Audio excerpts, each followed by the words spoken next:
There is a particular kind of worry that a father carries and rarely says out loud. Richard V. Reeves, a scholar at the Brookings Institution, spent 25 years carrying it about his own 3 sons before he turned it into Of Boys and Men. Why the modern male is struggling, why it matters, and what to do about it. What began as private anxiety became a public argument, backed by the kind of data a policy wonk collects for a living. This is a summary of that book, its evidence, its diagnosis, and its proposed cures, told in the order Reeves builds them. The argument is deceptively simple and, for many readers, uncomfortable. Large numbers of boys and men are struggling in school, at work, and in the family, and these struggles are structural rather than personal. They are not the symptom of some mass failure of male character. They are the result of systems that no longer fit the people moving through them. Reeves insists we can hold 2 truths at once, that women still face real barriers, and that boys and men are falling behind in ways we have been slow to name. To see one clearly does not require us to go blind to the other. What follows is a book written by a self-described conscientious objector in the culture wars, a man trying to build a bridge between a deep private worry that millions of parents share and a public conversation that has almost no room for it. Reeves calls for a positive vision of masculinity compatible with gender equality. Whether he fully delivers one is a fair question. That he has assembled the evidence forcing the question is beyond doubt. Chapter 1. Girls Rule. Reeves opens where the reversal is most stark, the classroom. In 1972, when Title IX became law to promote equality in higher education, men held a 13-point advantage in bachelor's degrees. By 2019, the gap was 15 points, wider than before, but running the other way. Girls have not merely caught up to boys in school, they have moved decisively ahead, and they have done so almost everywhere in the developed world at once. Reeves points to Finland, celebrated for its schools, and shows that its glowing international scores are carried largely by its girls. 20% of Finnish girls reach the top reading levels against 9% of boys, while boys crowd the bottom. The cause Reeves emphasizes is developmental rather than moral. Boys and girls mature at different speeds, and the gap is widest precisely in adolescence, when the prefrontal cortex, the seat of planning, impulse control, and self-organization, develops later in boys. A school system that rewards organization and steady application at 14 is, without anyone intending it, structured against the average boy at exactly the moment his brain is least ready to comply. This sets up the central problem the whole book returns to. The disadvantage is real, it is largely structural, and policymakers have stood frozen before it, like deer in headlights. Chapter 2. Working Man Blues.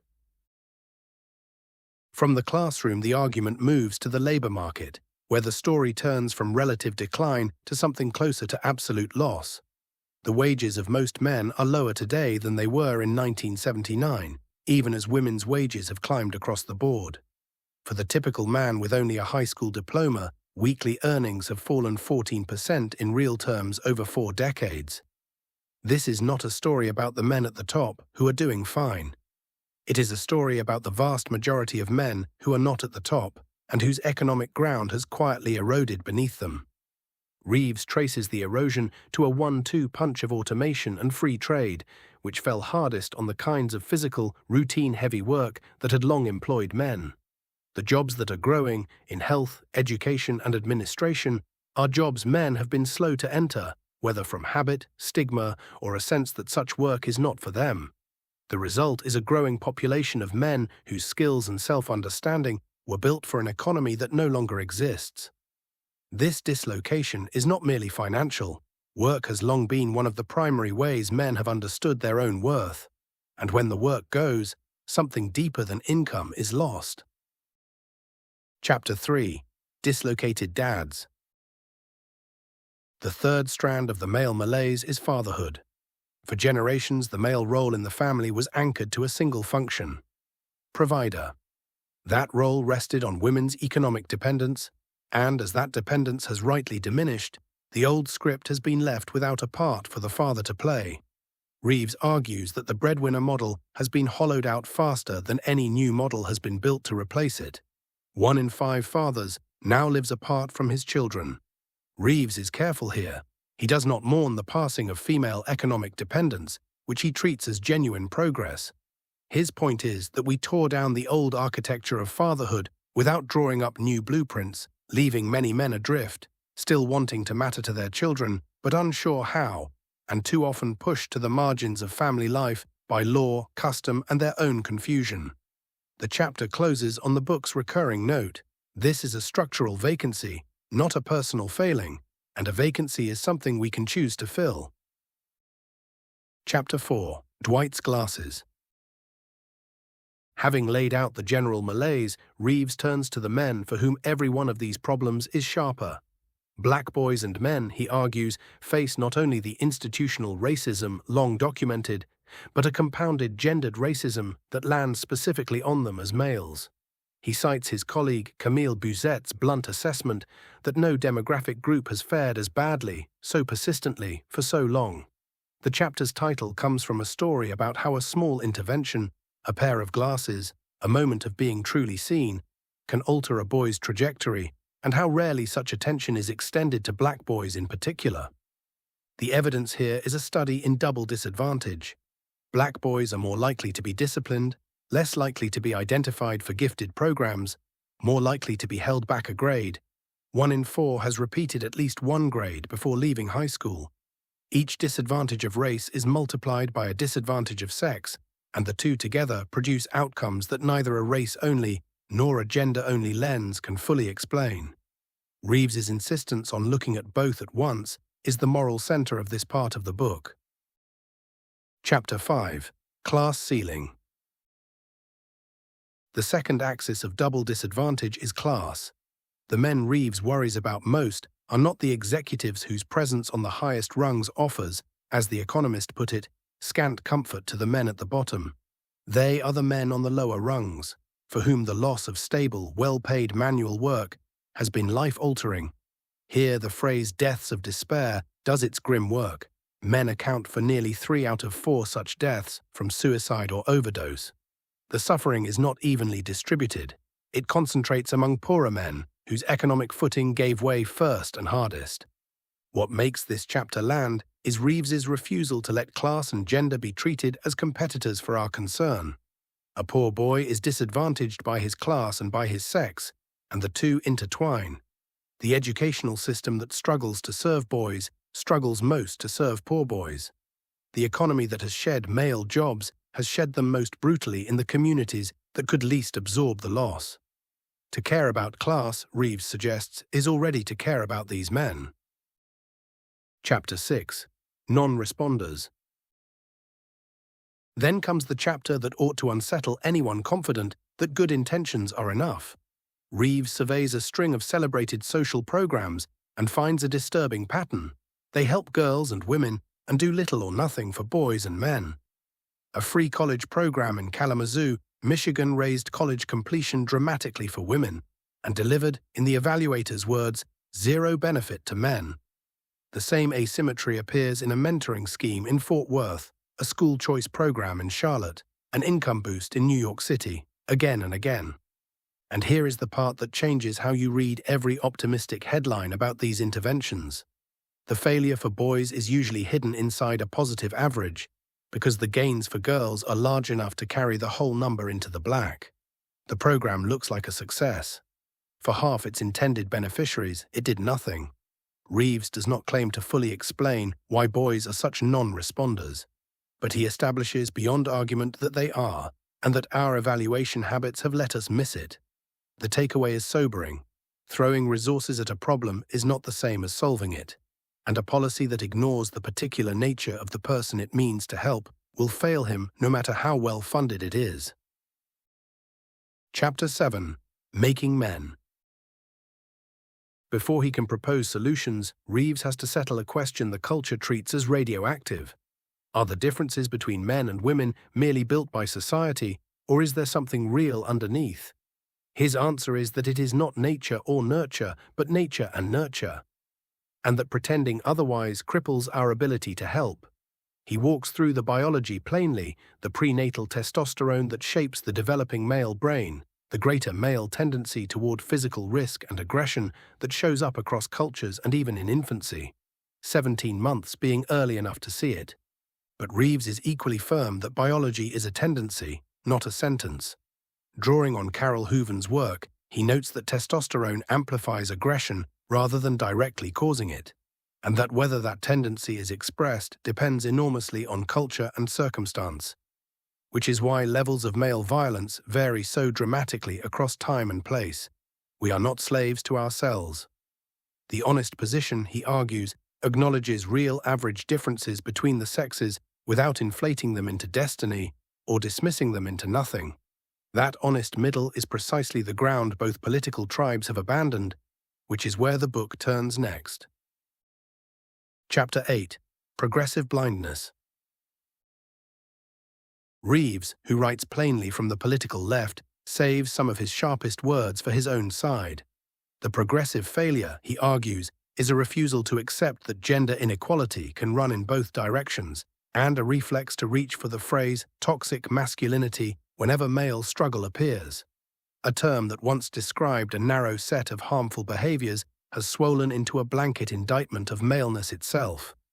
The effect, Reeves warns, is to tell struggling boys and men that the problem is not their circumstances but their nature, that masculinity as such is the pathology.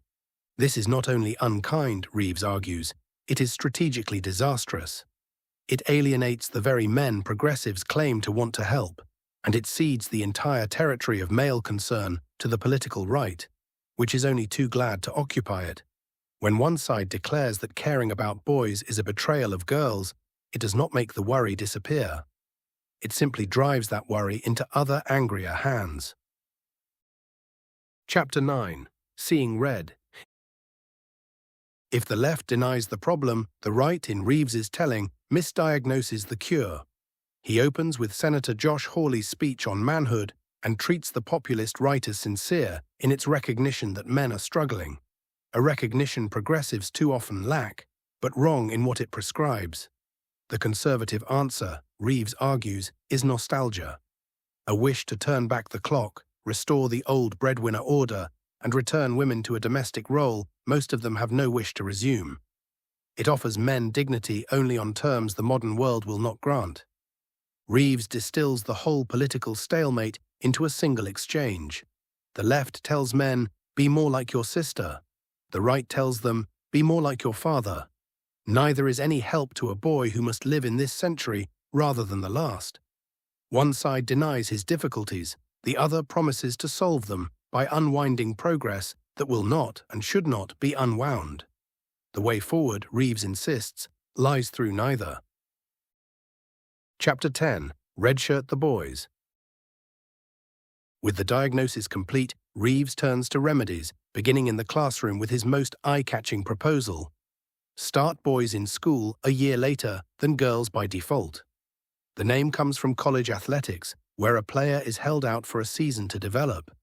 Because the developmental gap between boys and girls is real and widest in adolescence, giving boys an extra year at the start means they arrive at the treacherous middle and high school years a year more mature. The point is not to make them older in kindergarten, it is to make them steadier at 14. The evidence Reeves marshals is genuinely encouraging. Studies from Tennessee and North Carolina show redshirted boys with better test scores, less hyperactivity, lower odds of repeating a grade, and higher life satisfaction. With the largest gains for lower-income boys and no harm to their younger classmates. There is a bitter irony Reeves does not miss. Today it is affluent, educated parents who already redshirt their sons, meaning the boys who would benefit least are the ones getting the extra year, while the boys who would benefit most go without. A universal policy would simply extend to poor boys the advantage rich boys already quietly take. Alongside this, he urges recruiting far more male teachers and investing seriously in vocational and technical education. Chapter 11. Men Can Heal. The economic remedy is a mirror image of a familiar campaign.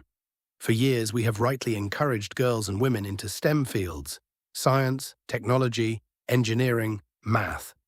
Reeves proposes the same deliberate effort in the other direction, drawing men into heal. health, education, administration, and literacy.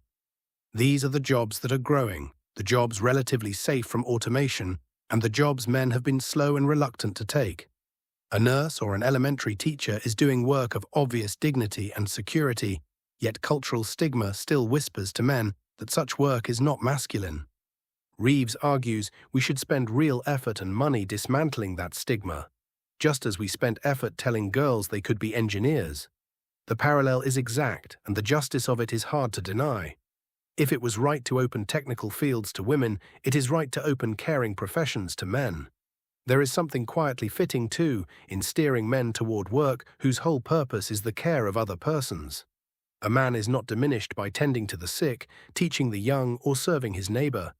He may be more fully himself in it than the market ever let him be. Chapter 12. New Dads. The final proposal addresses the vacancy left in Chapter 3. Reeves argues that fatherhood should be reconceived as an independent social institution, valuable in itself, not merely as a derivative of the provider role or a junior assistant to mothering. A father is not a backup parent or a wallet with legs.